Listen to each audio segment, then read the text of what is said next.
Kevin. Ini mana kaitan?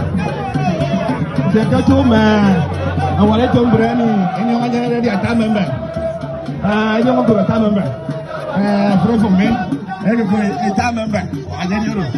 Ini member, esanya. Ini orang jangan atas member. Dia ni, ayah dia semua orang beracun lagi. Aturan kebarangan, asalnya orang batam.